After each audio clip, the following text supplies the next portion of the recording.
Okay, this is section 3.1, Functions.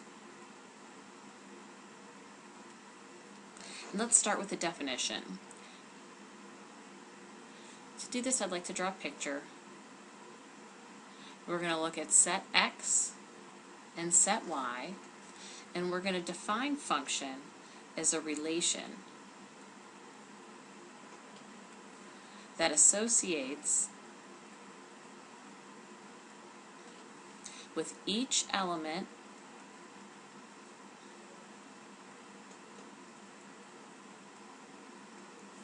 in set x exactly one element in set y.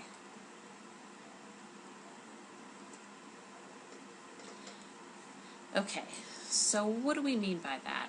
Again, we're going to call this first circle set x and the second circle set y.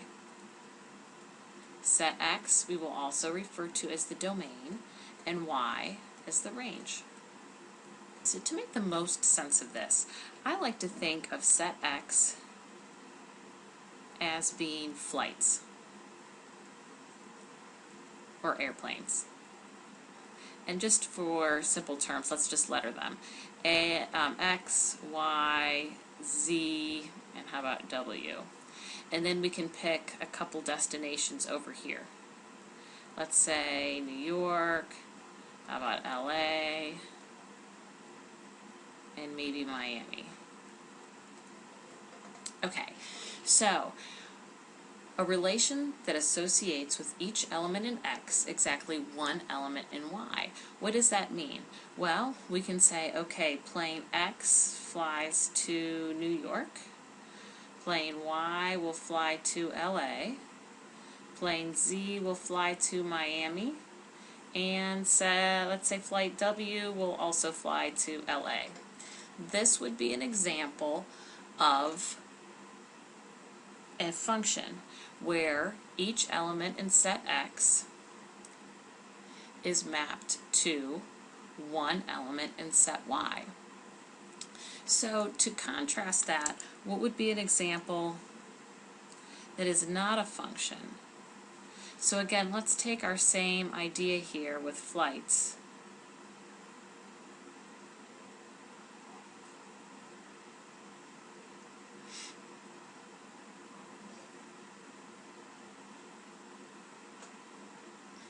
Okay, here we'll call this x, and we'll call our range y. So now let's say I have x flying to New York. Could x also fly to Miami? Can one plane fly to two destinations at the same time? And the answer is no. So this situation, if I had one x going to two different y's, that's the situation that can't happen if the relation is to be a function. So now what I'm going to ask you to do is I'm going to show you some different ways to look at a function or to look at a relation, and I'll need you to identify whether or not that relation is a function. Alright, so let's take a look at another mapping.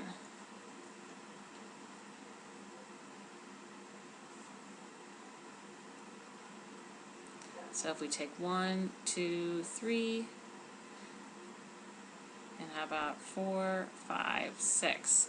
So a function, let's say we have 1 mapping to 4, how about we also have 3 mapping to 4, and we'll have 2 mapping to 6. Again, let's think about what would the domain be. The domain is the set of x values. So the domain would be 1, 2, 3. The range would be the set of y values that the x's are being mapped to. So in this case, it would just be 4 and 6, since 5 isn't being used. Now another way to look at a relation would be to form ordered pairs. So we can think of all of these is ordered pairs. So specifically in this relation, we would have 1 goes to 4, 2 goes to 6,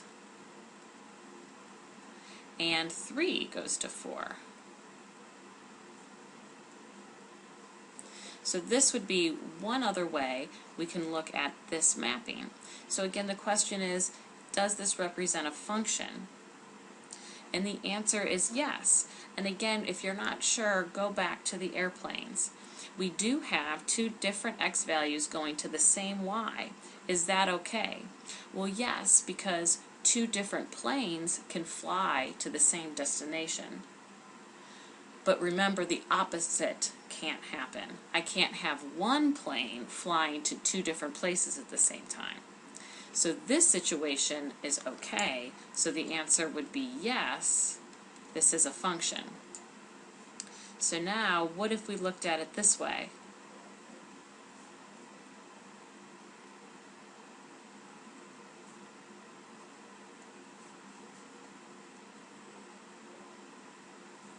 So let's take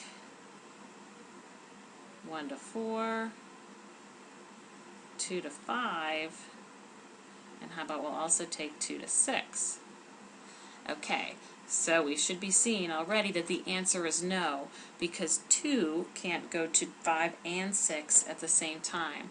So this is not a function. Remember, another way we could have looked at this would have been a set of ordered pairs, where we would have 1, 4, 2, 5, and 2, 6. So notice how this looks. I have a repeater x-coordinate. So we need to remember that that situation cannot happen if the relation is a function. Okay, another way to look at a function is to look at an equation. So let's take y equals x squared.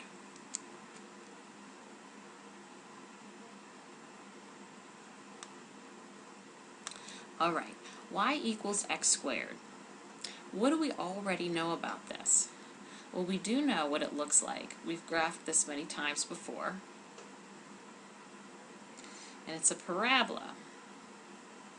Alright, we also know the domain is all real numbers. And the range starts at 0 and will go to positive infinity.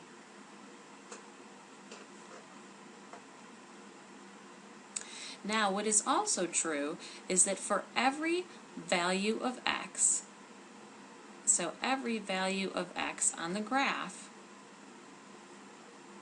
there is a different value of y on the graph. So for every value of x, a different y value will always result. So as I plug numbers in for x, I will always get a different y. Now, you probably remember this from high school algebra courses. We can always tell if the graph of an equation is a function by using the vertical line test.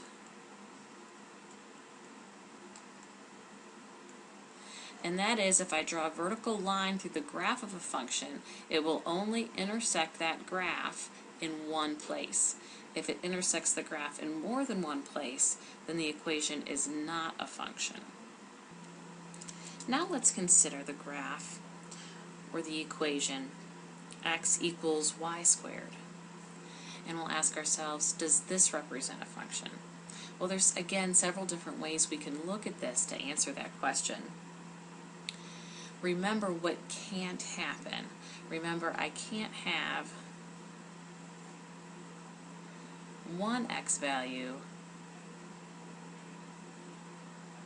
going to two different y values. So what can't happen is a set of ordered pairs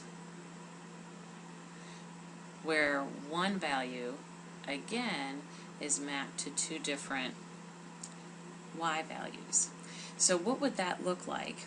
Well, for one, if I want to look at this algebraically to make a determination, I can solve for y. Since I have a y squared, when I take the square root of both sides, y is equal to plus or minus the square root of x. So this actually means that y is equal to the square root of x, and y is equal to the negative square root of x. So right here we can see that one x could yield two different y's. I think sometimes that's easier to see if you think about plotting points on an XY chart. So if I map this, if I want to get an idea of what the picture, what the graph will look like, I would need actually two XY charts, because I would need one for y equals the square root of x, and then also the negative square root of x.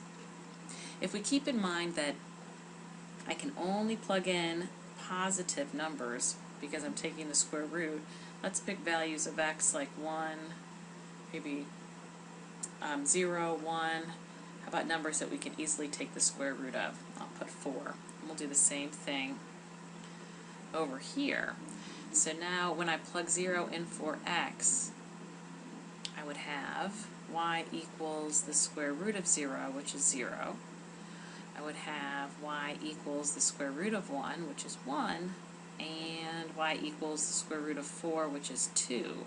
So this would give me the ordered pair 0, 0.